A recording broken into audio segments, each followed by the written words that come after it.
வணக்கம்.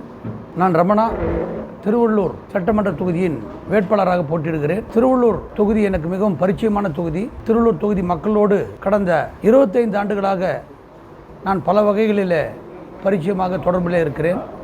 5 ஆண்டுகள் அமைச்சராக பணியாற்றியிருக்கிறேன். கிட்டத்தட்ட 11 ஆண்டுகள் புரட்சித்தலை அம்மா பேரவை மாவட்ட செயலாளராக பணியாற்றியிருக்கிறேன். கிட்டத்தட்ட 10 ஆண்டுகளுக்கு மேலாக மாவட்ட கழக செயலாளராக பணியாற்றியிருக்கிறேன். கழக நிர்வாகிகள், பொதுமக்கள், கிராமங்களில் இருக்கின்ற பெரியவர்கள், தாய்மார்கள் வரை அனைவரிடமும் எனக்கு முழுமையான பரிச்சயம் உள்ளது. இந்த சூழ்நிலையில் திருவள்ளூர் சட்டமன்ற தொகுதி மக்கள் எனக்கு மிகப்பெரிய அளவில் ஆதரவு வழங்குகிறார்கள். அது எல்லா கிராமங்களிலும் நான் செல்லும்போது நேரடியாக பார்க்க முடிகிறது. அவர்களுக்கு தேவையை பூர்த்தி செய்கின்ற தகுதியும் மனமும் மனநிலையும் எனக்கு இருப்பதாக நான் கருதுகிறேன்.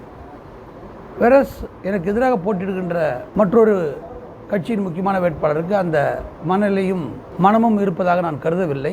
எனவே திருவள்ளூர் தொகுதி மக்கள் எனக்கு முழுமையாக வாக்களிப்பார்கள். நிச்சயமாக நான் வெற்றி பெறுவேன். அவருடைய தேவைகள் தேவைகளில் முதல் கட்ட பிரச்சனைகள், இந்த 5 ஆண்டுகளில் அவர்கள் பட்ட கஷ்டங்கள், துன்பங்கள், அதை நிவர்த்தி செய்வேன், அதை சரி செய்வேன். அது தொடர்ச்சியாக அவர்களுக்கு தேவையான அடிப்படை தேவைகள், தொடர்ச்சியான பணிகள், ரொட்டீன் வேலைகள், அப்பப்போது ஏற்படுகின்ற பிரச்சனைகள், தேவைகள், அதையெல்லாம் அறிந்து அதுக்கேற்றாற் போல என்னுடைய செயல்பாடுகள் மூலமாக அவற்றை சரி செய்வேன்.